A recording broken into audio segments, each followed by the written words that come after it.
This video is going to be about transits, and from now on, I will be doing a series on transits where I will discuss कि transits को कैसे analyse करें, how to analyse transits. Because जब कोई planet move करता है किसी एक प्लेस से दूसरे प्लेस पे, तो सिर्फ एक चीज़ एनालाइज नहीं करते हैं। उसमें उसमें बहुत सारे एस्पेक्ट होते हैं जिनको ट्रांजिट में हम देखते हैं। So this video is going to be dedicated about it कि how you can analyze a transit.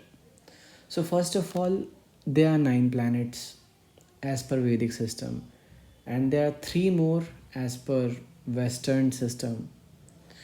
So it doesn't matter, आपको सिर्फ planet पे focus करना है कि planet कौन सा transit कर रहा है, and planet के aspects देखने हैं कि कौन सा planet है। first of all, जैसे suppose सैटर्न को ले लेते हैं, तो सैटर्न का जो एस्पेक्ट है वो ये है कि वो ब्लू लाइट रिफ्लेक्ट करता है सन की, पहली चीज़। दूसरी चीज़ उसकी ये है कि वो स्लोली मूव करता है, जिस प्लेस पे जाता है उस प्लेस को स्लो करके रख देता है, हिंड्रेंस क्रिएट कर देता है।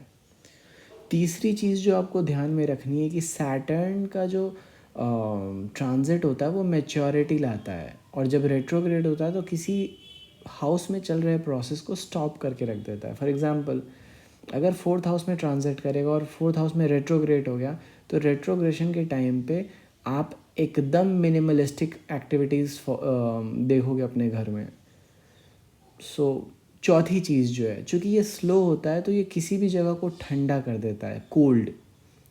तो जैसे फोर्थ हाउस में ट्रांजिट कर रहा है और फोर्थ हाउस में रेट्रोग्रेड हुआ, आपके घर में एसी, फ्रिज, कूलिंग डिवाइसेस, जितनी भी चीज़ें होती हैं कूलिंग से रिलेटेड, वो सारी चीज़ें फोर्थ हाउस में आ जाती हैं, घर ठंडा हो जाता है। सो इस तरीके से प्लैनेट जो है अपनी फंक्शनैलिटी को कैरी फॉरवर्ड करते रहता है, और जिस प्लेस पे ट्रांजिट करता है उस प्लेस को प्लेस ऑफ इम्पैक्ट समझो। There are 12 places in your birth chart.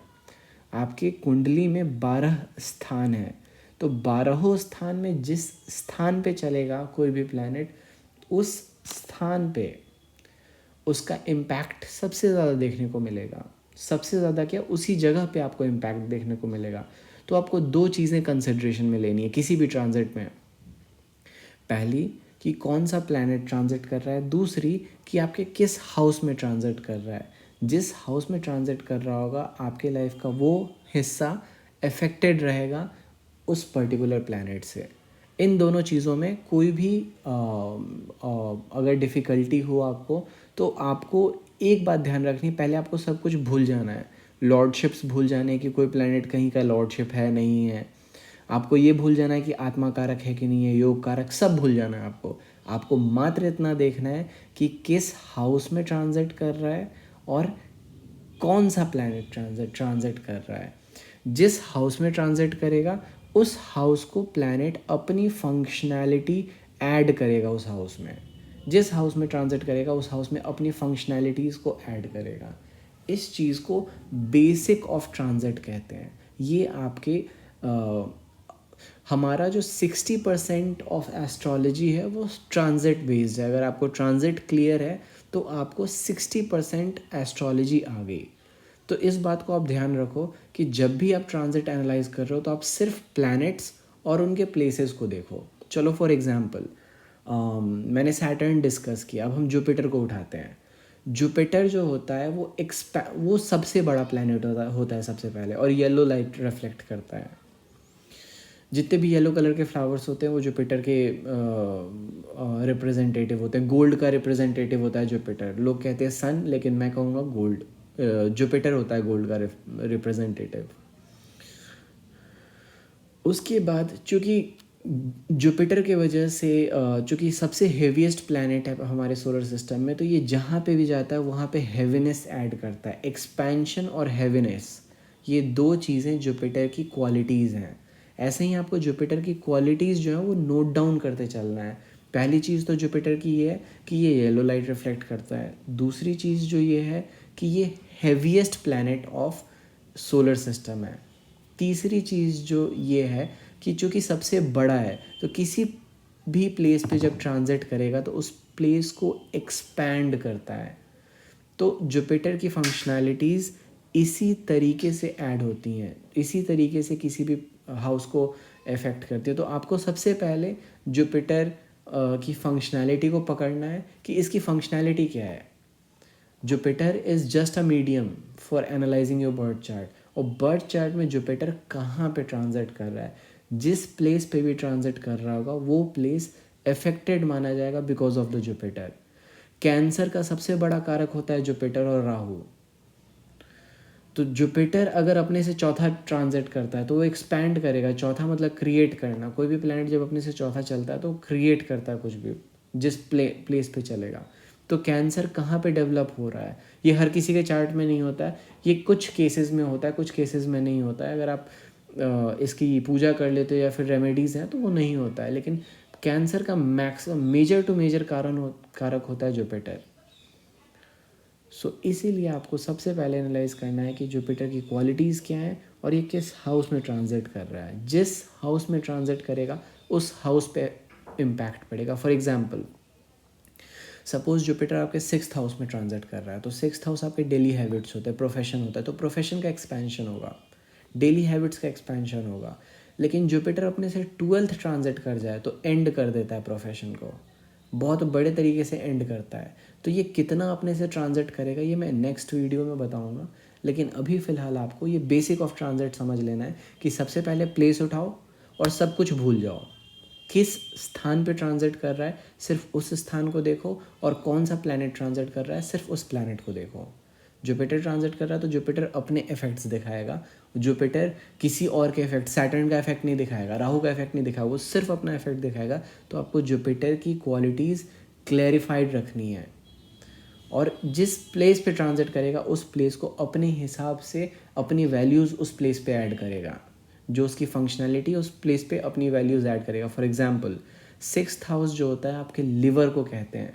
अगर आपके लिवर पे अगर आपके 6th हाउस में जुपिटर ट्रांजिट कर रहा है तो निश्चित है आपके लिवर का एक्सपेंशन होना।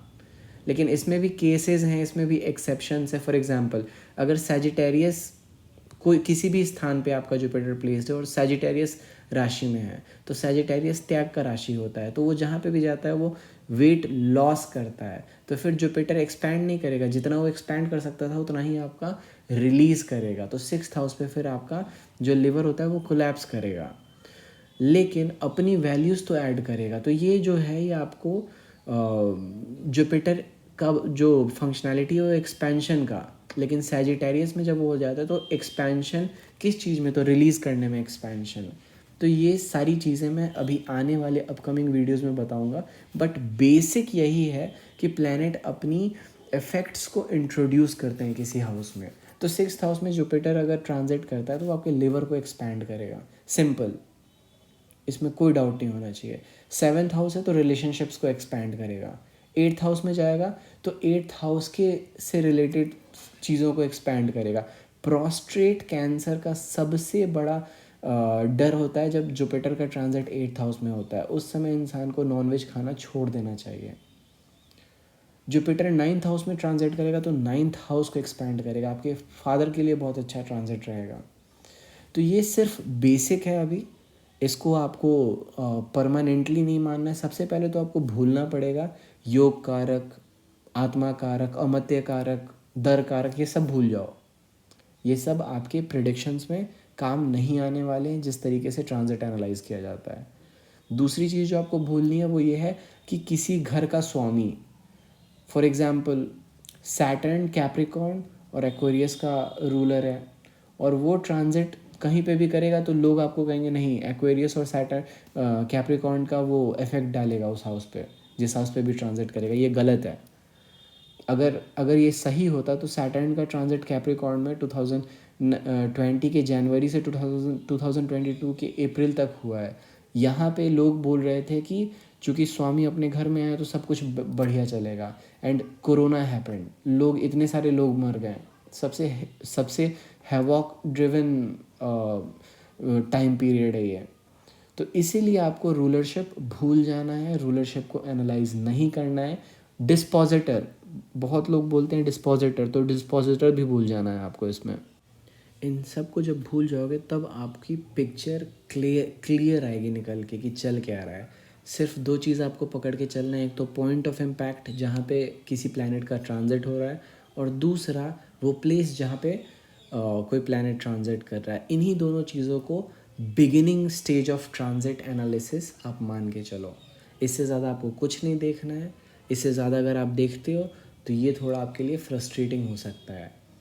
So this was my analysis about transit. This is part 1. There will be several videos about it. So for more, stay tuned and subscribe.